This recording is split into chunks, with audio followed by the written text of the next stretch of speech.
মাননীয় প্রধানমন্ত্রী একাই শিক্ষাকে গুরুত্ব দিয়ে যাচ্ছেন।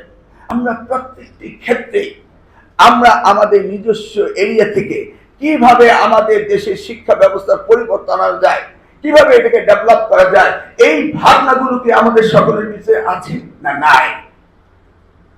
মাননীয় প্রধানমন্ত্রী একাই শিক্ষাকে গুরুত্ব দিয়ে যাচ্ছেন। আমি অত্যন্ত সৌভাগ্যবান, এই মন্ত্রণালয়ে 16 দিনের যে মন্ত্রী ছিলেন শহীদ রাষ্ট্রপতি জিয়াউর রহমান, সেই সময় আমি অ্যাডাল্টই ছিলাম, ঢাকা বিশ্ববিদ্যালয়ের ফজলুল খালে, তখন আমি ভিপি ছিলাম, ছাত্র নেতা ছিলাম, আমার বয়স কম ছিল না।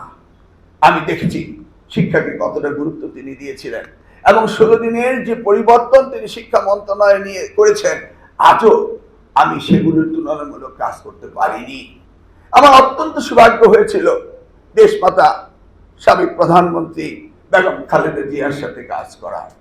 আমি দেখেছি শিক্ষার প্রতি তার আনুগত্য, অনুরাগ, কত ভালোবাসা ছিল, সেটা আমি নিজে ওনার সাথে কাজ করে দেখেছি। মনে হয়েছে যেন ওনার শয়নে স্বপনে জাগরণে একমাত্র শিক্ষাই হচ্ছে দেশের জন্য করণীয়।